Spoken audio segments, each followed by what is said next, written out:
sober people. So checking in with y'all. I'm going to do another live here where I'm reading a little bit of my book. So today I'm going to read chapter 9, which is titled "Is Rehab Effective?" Right? And if you're new here, ooh, my voice just cracked.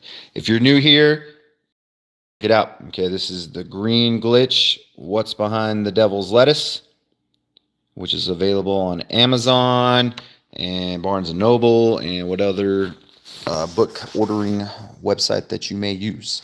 All right, it's published by Christian Faith Publishing, and it's a great book. I believe it's a book that every parent needs to read. I say it all the time, right? If you care about the kids in this country, because they are silenced right now, they really are, in regards to this subject.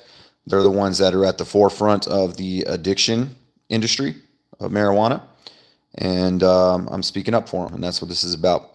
But I'm going to talk about, rehab, okay? Because a lot of people say, well, marijuana is not that addicting, okay? But what they don't realize is that marijuana is one of the fastest growing rehabilitation topics in America, okay? And we're going to take a look at some of the stats. All right, so here we go. Let's jump in. Actually, let me back up a little bit. So I want to remind you guys, too, that I'll be giving away our very first Xbox Series 1X. I got 2 of them that I'm giving away, brand new. The first one will be on May 9th at 5 p.m. Okay, so you want to log in at 4:45 p.m. right here on my YouTube channel.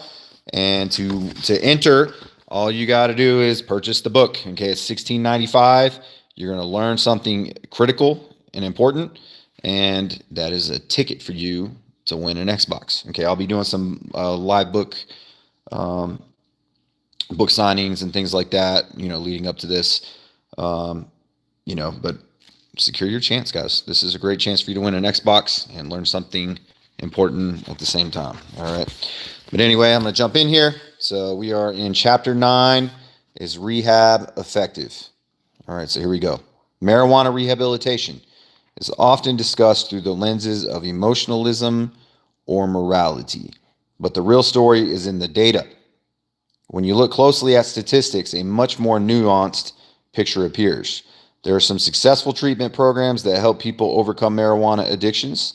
These treatments are most successful in the short term, but success rates vary widely. Relapses are common, and outcomes depend heavily on treatment intensity and approach. There's not a lot of data available to single-handedly determine the rate of relapse for just cannabis use. This is partly because of the variables considered. Okay, here's where it gets a little more interesting. So it says, however, an exploratory survival analysis in 2022 observed 466 participants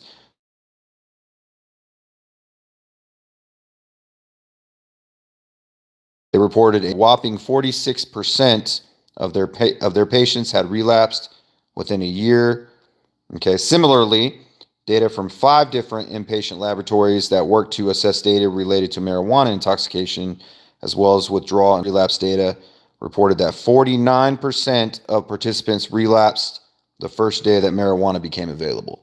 So I want you to think about that. So somebody's saying, what you reading? All right, so I'm actually reading a little bit from my book that just recently got published. So in chapter 9, and we're talking about the relapse rate for marijuana from these 5 different inpatient labs. And they're showing that 49% of patients relapse the first day that marijuana became available to them. Tell me that's not interesting. Almost half, right? So when you look up how much some of these inpatient programs are costing, people are paying like $20,000 for rehabilitation. Okay, and marijuana rehab is actually one of the fastest growing rehab programs in the United States.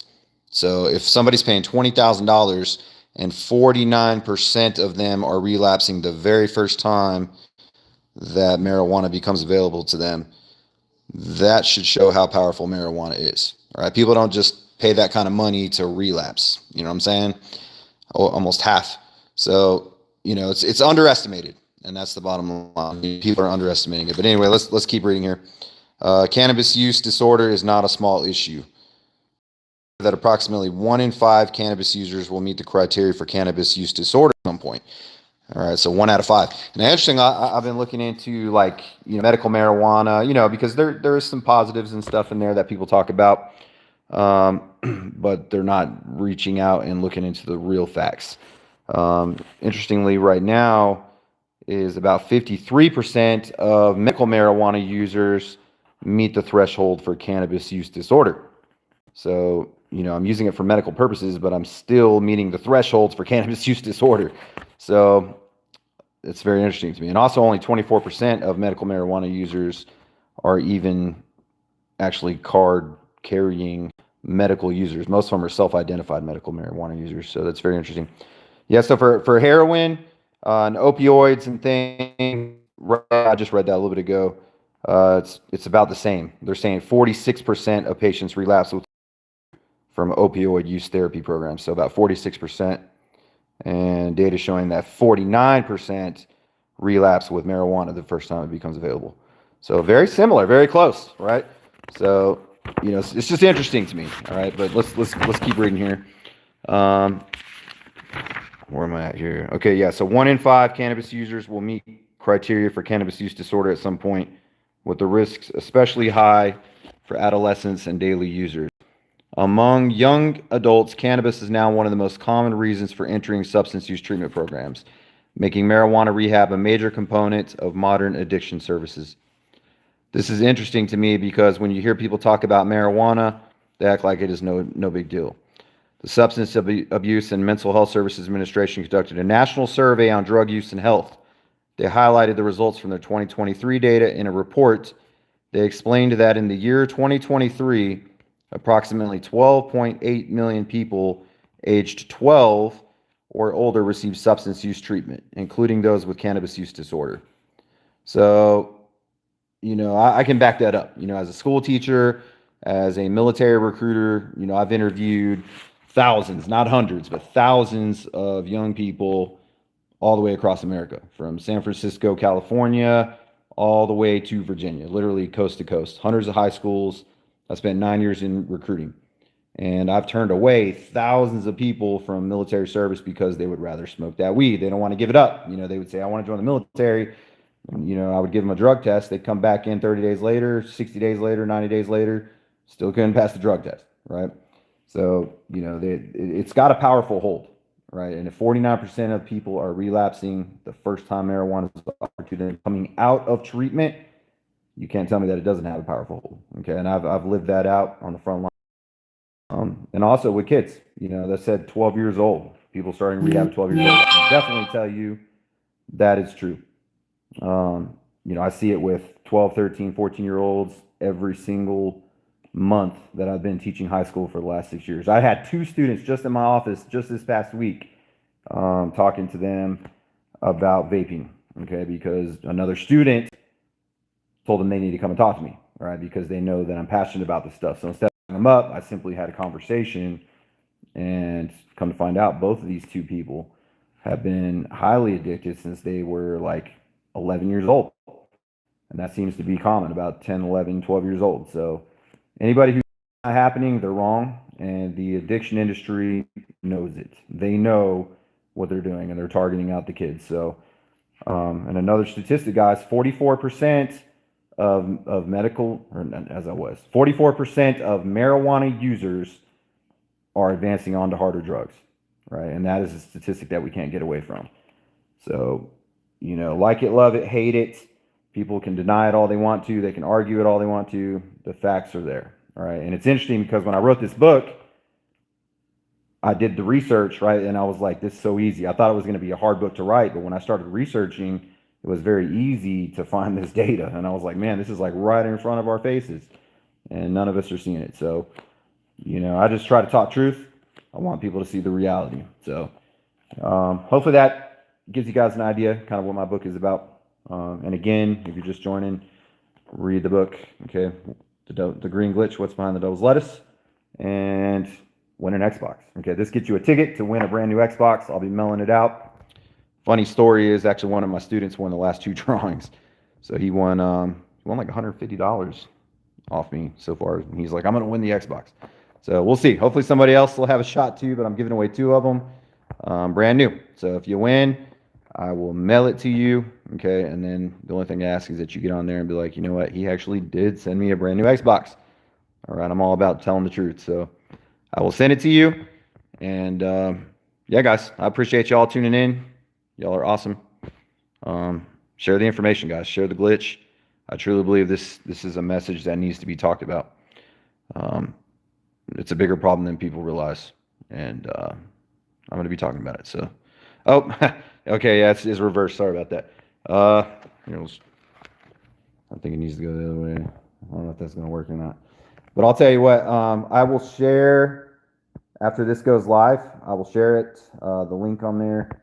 But it's all over my YouTube channel. So if you get on there, also my Facebook channel, JT Books, the Green Glitch. I might be able to turn it around. Let's try this real quick. There we go. Maybe try that. That might be better. The Green Glitch. What's behind the devil's lettuce, guys?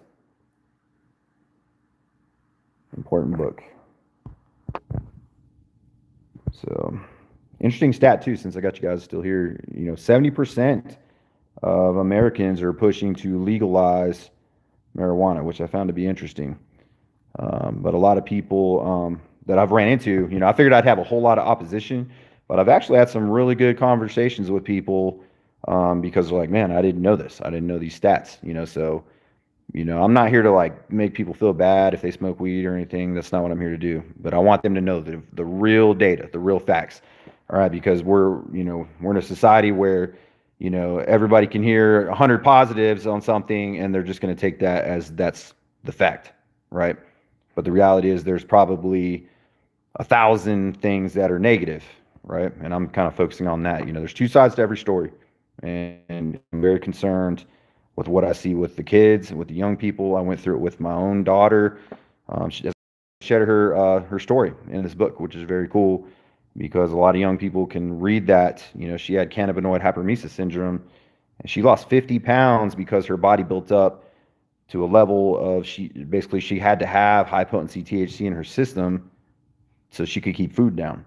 So when she tried to quit, that's when it really kind of kicked her in the butt. Like she ended up not being able to eat, and she would get super sick. She'd be throwing up, couldn't keep the food down, and she literally lost about 50 pounds in a very short amount of time. So, there's a real struggle out there with this stuff, and that's what it's all about.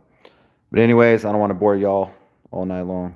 So, you guys are awesome, and enjoy your evening. All right, enjoy your Tuesday evening, and read the book. All right, later, guys.